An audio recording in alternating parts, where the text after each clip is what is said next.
स्वागत है दोस्तों आपके अपने चैनल फ्यूचर पर, जिसमें हम लेके आए हैं आज की ताज़ा खबर जो आपके प्रतियोगी परीक्षाओं में करंट अफेयर्स की दृष्टि से महत्वपूर्ण है।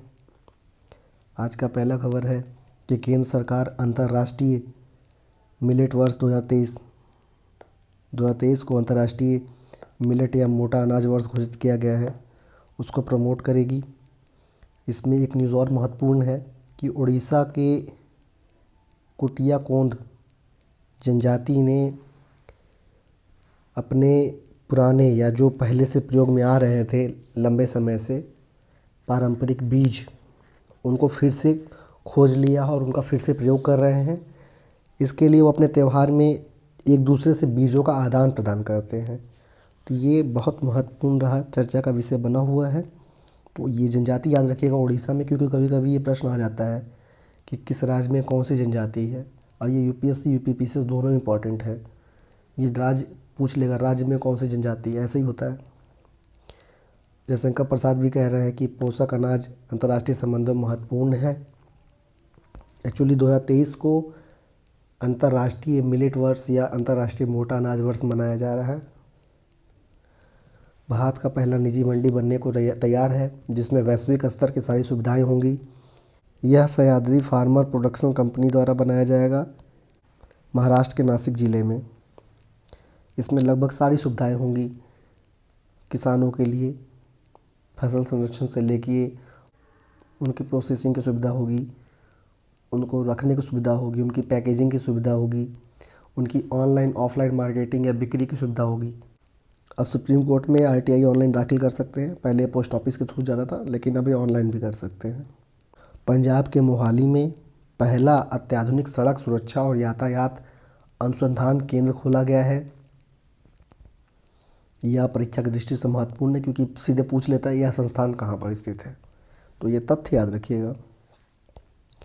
कोर्ट ने कहा कि मानव वन्यजीव संघर्ष रोकने के लिए केवल कागजी निर्देश ही काफ़ी नहीं है। होता क्या है कि जब जैसे जो जंगल का एरिया है, ठीक है, उनके आसपास रेजिडेंट रहते हैं, तो इनका और पशुओं का संघर्ष बना रहता है। क्योंकि अगर चूँकि पशुओं के पास उनका निवास स्थान घट रहा है, तो वो अपनी आवश्यकता के पूर्ति के लिए मानव बस्तियों में चले जाते हैं। तो जो शाकाहारी जीव हैं उनसे तो बस फसलों को नुकसान होता है, लेकिन जो मांसाहारी जीव हैं या जो प्रीडेटर हैं, जिनको हम लोग कीस्टोन प्रजाति कहते हैं, तो उनसे क्या होता है कि मानव जीवन को खतरा होता है। तो होता क्या कि इससे पशुओं और मानव में संघर्ष बढ़ जाता है।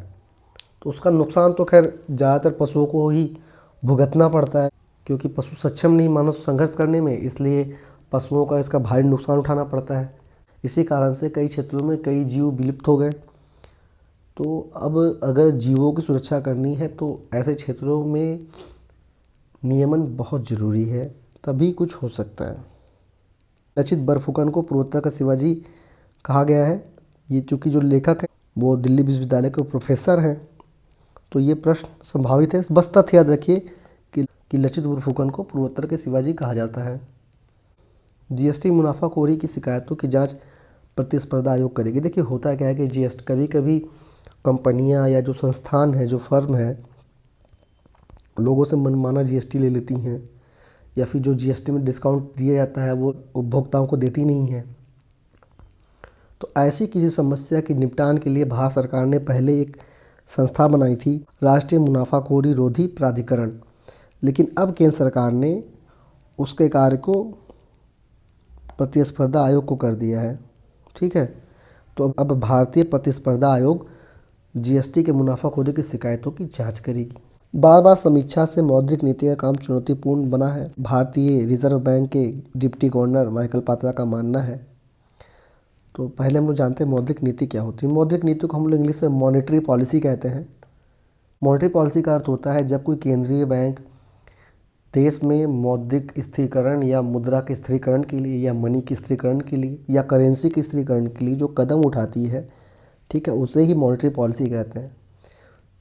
इसमें क्या होता है, इसका उद्देश्य होता है मूल्य की स्थिरता, बैंक के ऋणों में बढ़ोतरी को नियंत्रण करना। वैसे बैंक का जो लोन होता है उसका रेट जो होता है कितना परसेंट अप डाउन होगा, उसके लिए निवेश को अब प्रोसेस करने के लिए या संवर्धित करने के लिए, ताकि निवेश बनता रहे, स्थिर निवेश रहे, बढ़ता रहे, माल की आपूर्ति, गुड्स का जो सप्लाई है वो बैलेंस बना रहे, निर्यात जो है, एक्सपोर्ट जो है वो भी लगातार बना रहे, जो हर किसी को या ज़्यादा से ज़्यादा लोगों तक ऋण की पहुंच हो, दक्षता को बढ़ावा मिले और फ्लेक्सिबिलिटी बढ़े। ठीक है, फ्लेक्सिबिलिटी माने कठोरता में कमी आए या फ्लेक्सिबिलिटी में वृद्धि हो। ठीक, अब इसके उपकरण क्या क्या होते हैं? इसके उपकरण है repo rate, reverse repo rate, bank rate, CRR, open market operation. ठीक, ऐसे ये RBI के मौद्रिक नीति का उपकरण है। जब आप इसको मुद्रा banking and public finance, money banking and public finance पढ़ेंगे इकोनॉमिक्स में, तो ये सबसे इम्पॉर्टेंट पार्ट होता है आपके पूरे इकोनॉमिक्स में।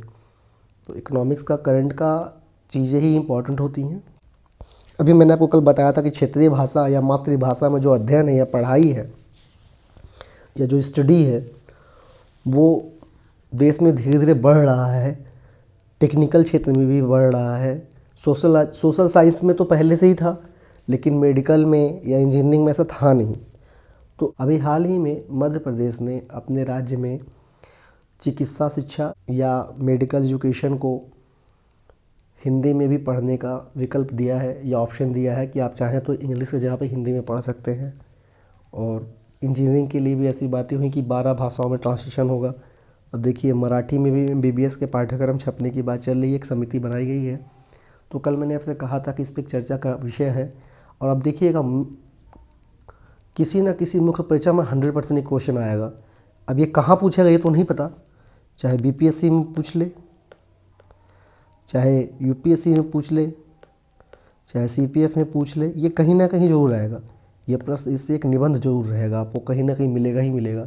इसलिए इस प्रश्न से तैयार रहिए कि प्रश्न बस ये होगा कि क्या क्षेत्रीय भाषा में या मातृभाषा में टेक्निकल पढ़ाई या जो तकनीकी पढ़ाई है या इस तरह की उच्च स्तरीय पढ़ाई है वह सही है या गलत है, कितना सही है कितना गलत है, या क्या तार्किकता है, क्यों करना ज़रूरी है। तो आपको इसे पक्ष में और विपक्ष में दोनों तरह का तर्क देने होंगे, लेकिन आपका पक्ष वाला तर्क ज़्यादा मजबूत होना चाहिए, जो आपका जो इसके सपोर्ट में ज़्यादा होना चाहिए आपको। रीज़न बीइंग कि इंग्लिश हमारे देश की भाषा नहीं है, ग्लोबल लैंग्वेज है, नो डाउट इंग्लिश हमारी ग्लोबल लैंग्वेज है, लेकिन हमारा जो राष्ट्रीय भाषा है वो हमारी जो भाषा है असल में कभी भी इंग्लिश है नहीं। इसको ज़बरदस्ती थोपा गया है, तो कभी कभी इसको गुलामी के प्रतीक के तौर पर भी देखा जाता है। लेकिन अभी भी आप देखेंगे भारत के जितने उच्च स्तरीय संस्थान हैं वहाँ ज़्यादातर कार्य इंग्लिश में ही होता है। सबसे बड़ा उदाहरण आप देख लीजिए सुप्रीम कोर्ट में, अभी हाल ही में वहाँ पे एक आया कि भाई सुप्रीम कोर्ट की भाषा इंग्लिश है। तो ऐसी चीज़ों में अभी समय लगेगा, चूँकि जो मैकाले का जो पॉलिसी थी ना वो बहुत पावरफुल है, अभी उससे बाहर निकलने में भारत को समय लगना है। मैकाले की पॉलिसी आपको पता होगी, ट्रिकल डाउन थ्योरी जो है आपको पता ही होगा, नहीं जानते तो इतना समझ लीजिए। मैकाले ने एक शिक्षा नीति बनाई थी जिसमें यह था कि उच्च वर्ग के लोगों को या हाई क्लास के लोगों को अगर शिक्षा दे दी जाए तो रिस रिस के धीरे धीरे नीचे तक पहुंचेगी। तो यही हो रहा है, हाई क्लास इंग्लिश बोल रहा है, अब बाकी लोगों के पीछे भाग रहे हैं इंग्लिश के, लग रहा है कि इंग्लिश जो है केवल भाषा नहीं लाइफस्टाइल हो गया है। तो इस चीज़ को ध्यान रखिएगा कि इस पर प्रश्न बनना तय है कि बिहार में गंगा नदी को गया तक ले जाया गया है। गंगा नदी के पटना में एक जगह है हाथीदह से इसको ले जाकर बोध गया तक जोड़ा गया है। वहाँ पे धार्मिक कार्यों के अलावा इसका उपयोग पेयजल के रूप में भी किया जाएगा। इसको गंगा जल आपूर्ति योजना के तहत जोड़ा गया है, इस तथ्य को याद रखिएगा। और बिहार में अभी हाल ही में मैंने आपको बताया था कि किस तरह से हर घर नल योजना के तहत 96% लोगों को पेयजल की आपूर्ति कराई गई है पाइपलाइन द्वारा। तो इनसे भी BPSC में एक प्रश्न बनना तय है, ये मान के चलिए कि बनेगा ही बनेगा। अब हम एग्जामिनर तो है नहीं कि हम सारा पेपर आपको बता दें, लेकिन ये चांसेस ज़्यादा है। अगर आप BPSC मेंस दे रहे हैं तो इन प्रश्न पे नज़र बनाए रखिए। ये किटन फिशिंग का मतलब समझ लीजिए, बस ये इस कॉन्सेप्ट को समझ लीजिए। जैसे ऑनलाइन डेटिंग ऐप्स में लोग क्या करते हैं कि अपना गलत डेटा डाल के दूसरे को ठगते हैं, इससे एक लिए एक टर्म यूज़ हो रहा है किटन फिशिंग। तो ये टर्म याद रखिएगा, यूपीएससी में अक्सर से टर्मोलॉजी पूछ लेता है, तो इस टर्म को एकदम दिमाग में बनाए रखिएगा, चाहे एनडीए, सीडीएस, सीपीएफ या आईएएस कहीं पे भी ये पूछ लेगा। तो इस तथ्य को याद रखिएगा, कॉन्सेप्ट को समझिएगा, किटन फिशिंग क्या है। डेटिंग ऐप में धोखाधड़ी के उद्देश्य से अपना गलत डेटा देना और सामने वाले को ठगना। देखिए, वैश्विक स्तर पे आपको मैंने वही बताया था कि वैश्विक स्तर पर विश्व मंदी का धीरे धीरे शिकार हो रहा है। तो मंदी का शिकार हो रहा है तो भारत का एक्सपोर्ट भी प्रभावित हो रहा है। तो वो जो एक्सपोर्ट में प्रभावित हो रहे हैं जो कंपनियां, उनको भारत के घरेलू जो डिमांड है वही उनको बचा सकते हैं। राजस्थान में अभी भी बाल विवाह अभी भी जारी है और ये बहुत चिंता का विषय है। बाल विवाह को समाप्त करने के लिए भारत में बहुत लंबे समय संघर्ष चल रहा है और पता नहीं कितने अंग्रेज़ों के समय से कानून बनाए जा रहे हैं। अंग्रेज़ों क्या, उसके पहले भी बहुत सारे राजा महाराजाओं ने भी प्रयास किया, यहाँ तक कि अकबर ने भी एक कानून बनाया था इसके लिए, और सवाई राजा जयसिंह ने भी इसके लिए कानून बनाया था। तो एक लंबे समय से इसको रोकने का कार्य किया जा रहा है। अगर हम लोग इतिहास के पन्नों में जाएं तो ऋग्वैदिक काल या वैदिक काल में कभी भी बाल विवाह का उल्लेख नहीं है। वहाँ पे स्त्रियों का विवाह तभी होता था जब वो मैच्योर हो जाती थी, जिसको हिंदी में रजस्वला शब्द का प्रयोग है कि जब वो मैच्योर हो जाती तो उसके बाद ही उनका विवाह होता था। लेकिन समय के साथ साथ ये कुरीतियाँ अपने आप पैदा हो गई, ये सामाजिक कुरीतियाँ हैं। तो ये भारत के लिए या किसी भी देश में समस्या का कारण है। ऐसा नहीं केवल भारत में बाल विवाह है, दुनिया के और कई सारे देशों में बाल विवाह अभी भी जारी है। छत्तीसगढ़ सरकार ने कोटा के मामले में शेड्यूल ट्राइब्स को 32% रिजर्वेशन देने का बात की है। ये एक ड्राफ्ट बन रहा है जिसमें शेड्यूल ट्राइब्स को 32%, एससी को 13% रिजर्वेशन की बात है। तो बस ये तथ्य याद रखिएगा कि भारत में सबसे ज़्यादा शेड्यूल ट्राइब्स को रिजर्वेशन कहाँ मिल रहा है, तो छत्तीसगढ़ में।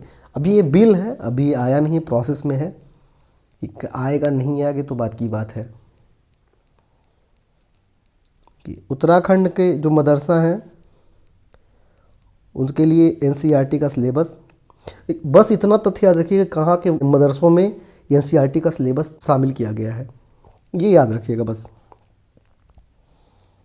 सुप्रीम कोर्ट ने कहा है कि प्रिवेंशन ऑफ क्रूएलिटी, क्रूरता का निवारण जो है वो निरपेक्ष नहीं है, एब्सोल्यूट आइडिया नहीं है। ऐसा नहीं कि एकदम एब्सोल्यूट है कि नहीं, क्रूरता के नाम पे कुछ भी रोक लीजिए। क्योंकि जल्लीकट्टू पे एक सुनवाई हो रही थी, उसी पे इन्होंने एक ऑर्डर दिया है। तो कभी ऐसे प्रश्न बन जाए कि prevention of cruelty absolute idea है या नहीं है, तो याद रखिएगा सुप्रीम कोर्ट का ये ऑर्डर। अभी यूएई ने एक एडवाइजरी जारी की है जिसमें सिंगल नाम वाले पासपोर्ट को अस्वीकार्य कह दिया है कि जिनका सिंगल नेम है पासपोर्ट में वो एक्सेप्टेबल नहीं होंगे। जैसे पासपोर्ट में आपका पूरा नाम नहीं लिखा है, लास्ट नेम नहीं लिखा है, तो अनएक्सेप्टेबल होगा। रसिया ने न्यूक्लियर पावर पर आधारित आइस ब्रेकर लॉन्च किया है। आइस ब्रेकर का मतलब क्या होता है? ऐसे जहाज जो बर्फ़ को तोड़ते हैं। इसका उद्देश्य क्या है? क्योंकि जलवायु परिवर्तन के कारण आर्कटिक वृत्त के आसपास के क्षेत्र में बर्फ़ पिघल रहा है, तो नए रास्ते बन रहे हैं। तो रसिया उन क्षेत्रों का उपयोग करना चाहता है, इस कारण वहाँ पे अपनी सैन्य पहुँच मजबूत करना चाहता है, जो वैश्विक चिंता का विषय है। क्योंकि आर्कटिक और अंटार्कटिक क्षेत्रों को ज़्यादातर वैज्ञानिक अनुसंधान के लिए प्रयोग किया जाता है। तो ये वैश्विक समुदाय में एक चिंता का कारण बना हुआ है। तो याद रखिएगा, भारत द्वारा अर्जेंटीना में लिथियम की खोज के लिए एक दल भेजा गया है, एक टीम भेजा गया है, जो ये पता करेगी कि वहाँ पर कहाँ कहाँ लिथियम है जिसका भारत उपयोग कर सके। अभी आपको बताया गया कि भारत में डेटा प्रोटेक्शन बिल लाया जा रहा है, उसी के साथ साथ ओटीटी पर भी रेगुलेशन होगा जल्दी ही। ये देखिए बहुत बेहतरीन कॉन्सेप्ट है जो आपके मुख्य परीक्षा के लिए बहुत महत्वपूर्ण है। जो ये COP 27 में या COP 27 में ये चर्चा का विषय रहा। Can poor countries afford to go green? मतलब क्या है कि क्या जो गरीब मुल्क हैं या जो जिनका जीडीपी बहुत डेवलप्ड नहीं है, क्या वो गो ग्रीन या हरित ऊर्जा या अपनी अर्थव्यवस्था को हरित तकनीक की ओर ले जा सकते हैं, ताकि उनकी अर्थव्यवस्था में बहुत ज़्यादा इमिशन या कार्बन इमिशन ना हो, या ग्रीन हाउस गैस का उत्सर्जन ना हो, या ग्रीन हाउस गैस का इमिशन ना हो? तो क्या ऐसा किया जा सकता है?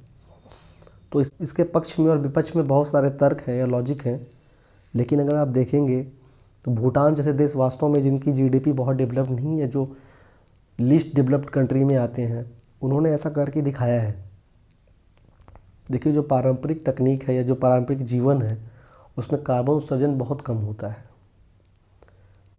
तो अगर जो गरीब देश हैं अगर पारंपरिक तकनीक को अपनाते हैं, पारंपरिक जीवन शैली को अपनाते हैं और उपभोक्तावाद के पीछे नहीं भागते हैं, तो निस्संदेह वो अफोर्ड कर सकते हैं। लेकिन वहाँ के लोग अगर बहुत ज़्यादा उपभोक्तावादी हैं या उपभोक्तावादी संस्कृति में जी रहे हैं, तो ऐसा बहुत मुश्किल हो जाएगा। एक बात समझ लीजिए, अगर आपको 500 वर्ड में कोई क्वेश्चन लिखना है तो आपके लिए बहुत ज़्यादा 20 फैक्ट सफिशिएंट है, 20 से 30 फैक्ट। उससे ज़्यादा अगर आप डालेंगे तो आपका पूरा प्रश्न खराब हो जाएगा, क्योंकि आपको फ्लो भी बना रहना चाहिए। 20-30 फैक्ट आपको याद हो, बाकी 500 शब्द के क्वेश्चन के लिए सफिशिएंट है। अगर आपको 125 या 150 वर्ड के क्वेश्चन लिखने हैं तो 5 से 10 फैक्ट ही डालिए बस। इतने में आपका प्रश्न बहुत बढ़िया बन जाएगा। बहुत ज़्यादा तथ्य डालेंगे तो आपको बहुत अच्छा नंबर नहीं मिलेगा। हाँ, यूपीपीएससी में थोड़ा सा तथ्य डालिए ज़्यादा, लेकिन बहुत ज़्यादा नहीं। यूपीएससी में तो आप अगर तथ्य नहीं भी डालते हैं तभी आपको ठीक ठाक नंबर मिल जाएगा, लेकिन हल्का फुल्का तथ्य डाल देते हैं तो नंबर का वेट, मतलब आपके प्रश्न का वजन बढ़ जाता है, तो नंबर ज़्यादा बेहतर मिलते हैं। लेकिन यूपीएससी में तथ्यात्मक या जो बहुत ज़्यादा फैक्चुअल क्वेश्चन होते हैं उस पर बहुत नंबर की उम्मीद अब ना करिए। तो बहुत कॉन्सेप्ट मुख्य है, मेन चीज़ कॉन्सेप्ट ही अगर यूपीएससी में लिख रहे हैं। यूपीपीएससी में तो फैक्ट ज़्यादा इंपॉर्टेंट होता है, लेकिन केवल फैक्ट्स पे आप क्वेश्चन नहीं लिख सकते। तो इस तरह के प्रश्न को टैकल करने के लिए आपको 2-4-10 फैक्ट्स आपको पता हो, आप लिख ले जाएंगे। यह लेख है कि क्यों भारत में आज भी ज़्यादातर लेन देन कैश में होता है। इसके कई सारे कारण हैं। वैसे मुख्य कारण तो यही है कि ज़्यादातर लोग कैश का डिमांड करते हैं या फिर तकनीक के लिए यूज़ टू नहीं है। लेकिन अभी भी तेज़ी से डेवलपमेंट हो रहा है। भविष्य में ऐसा माना जा रहा है कि कैश से ज़्यादा ऑनलाइन ट्रांजैक्शन होगा। लेकिन ब्लैक मनी में तो आज भी कैश का ही उपयोग होगा। ब्लैक मनी में तो कभी आप ऑनलाइन ट्रांजैक्शन करेंगे नहीं। तो अगर आपको सब ऑनलाइन करना है तो सबसे पहले ब्लैक मनी को इकोनॉमी से बाहर करना होगा। जब तक आपके इकोनॉमी में या अर्थव्यवस्था में ब्लैक मनी है, आप ऑनलाइन सब कुछ नहीं कर सकते। India can catalyse climate financing. देखिए, इस लेख या एडिटोरियल का मतलब सीधे है कि भारत जलवायु फंड या क्लाइमेट फंडिंग को, या जो फाइनेंस हो रहा है उसको कैटलाइज कर सकता है या उसका उत्प्रेरक बन सकता है। रीज़न, क्योंकि भारत विकासशील देशों में सबसे बड़ी लोकतंत्र है। विकासशील देशों में भारत से बड़ा कोई लोकतंत्र है ही नहीं। चाइना तो भले उसकी आबादी भारत से ज़्यादा है, लेकिन वो अब पूरी तरह से विकासशील देश में आता नहीं है। खैर, है तो अभी भी विकासशील देश ऑन पेपर, लेकिन रियलिटी में विकासशील देश से आगे आ चुका है। भले वो डेवलप्ड कंट्री में नहीं है और वो लोकतंत्र भी नहीं है। भारत क्लाइमेट फाइनेंसिंग में एक महत्वपूर्ण भूमिका निभा रहा है। अभी आपने इसको कोप 27 में देखा भी, तो ये देख लीजिएगा, मेंस के लिए महत्वपूर्ण है। देखिए, चांद पे आपने देखा होगा कि किस तरह से भारत ने जैसे ही चंद्रयान मिशन को लॉन्च किया और चंद्रमा पर जल की खोज की, वैसे ही अचानक चंद्रमा पे पहुंचने की होड़ मच गई। अब भारत के बाद चाइना भी जा रहा है, अब फिर नासा वहाँ भेज रहा है। अच्छा, इसके पीछे केवल एक कारण नहीं है, दूसरा कारण ये भी है कि अगर आपको एक्स्ट्रा टेरिटोरियल या धरती से बाहर किसी और ग्रह पे जाना है तो एक लॉन्च पैड के तौर पे चंद्रमा का उपयोग किया जा सकता है। तो उसके लिए भी इसकी महत्वपूर्ण भूमिका है, लेकिन उस चीज़ को गति दी या ऊर्जा दी भारत के चंद्रयान मिशन ने। तो ये आपके मेंस के लिए महत्वपूर्ण है, बाकी इसका प्री में कोई रोल नहीं है। आज के लिए बस इतना ही। लाइक करिए, ज़्यादा से ज़्यादा शेयर करिए और सब्सक्राइब करना ना भूलिए। और आपके नेक्स्ट एग्ज़ाम के लिए बहुत बहुत शुभकामनाएँ। धन्यवाद।